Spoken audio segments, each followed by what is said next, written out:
విక్కీ అయితే ఫోన్ మాట్లాడుకుంటూ అలా ఇంట్లోకి వెళ్తుంటే విక్కీని తోసుకొని ఒక వ్యక్తి అయితే వెళ్తూ ఉంటాడు. "ఎవడ్రా నువ్వు" అని చెప్పేసి విక్కీ అయితే అతని కాస్త చూస్తూ ఉంటాడు. విక్కీ అయితే ఎవడీడు మాస్కేసుకొని వచ్చాడని చెప్పేసి అయితే వెంటపడి పట్టుకుంటూ ఉంటాడు. ఇక విక్కీని చూసి అతనైతే షాక్ అవుతూ ఉంటాడు. ఇక అది చూసి "ఎవడ్రా తీయరా, తీయరా" అని చెప్పేసి అయితే విక్కీ చాలా కష్టపడి తన మాస్క్ అయితే తీస్తూ ఉంటాడు. అలా తీయగానే ఒకసారిగా షాక్ అవుతూ ఉంటాడు. ఇక తన మొఖంకున్న మాస్క్ అయితే తీయలేకపోతూ ఉంటాడు. అలా ట్రై చేస్తూ తనతో పోట్లాడుతూ అలా విక్కీ అయితే తనకు మొఖానికున్న మాస్క్ అయితే తొలగించడానికి ట్రై చేస్తూ ఉంటాడు. అలా ట్రై చేస్తూ విక్కీ అయితే అతను అలా చాలా కోపంగా చూస్తూ ఉంటాడు. ఇక అదే టైంలో విక్కీ అయితే తన మొఖంకున్న మాస్క్‌ని అయితే పట్టుకొని లాగడానికి ట్రై చేస్తూ ఉంటాడు. అలా లాగడానికి ట్రై చేస్తూ విక్కీ అయితే తనతో పోట్లాడుతూ ఉంటాడు. అలా అది తీయగానే ఒకసారిగా మురళీకృష్ణని చూసి షాక్ అవుతూ ఉంటాడు విక్కీ. "ఏంటి వీడా?" అని చెప్పేసి అయితే ఒకసారిగా షాక్ అవుతూ ఉంటాడు. "వీడికి ఇంత అవసరం ఏంటి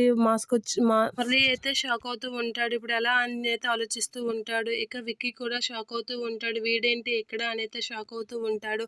అది చూసి మురళి అలా పొగరుగా విక్కీ కేసి చూస్తూ ఉంటాడు. విక్కీ దగ్గరికి మురళి ఎందుకు వచ్చాడా అని అయితే విక్కీ ఆలోచిస్తూ ఉంటాడు.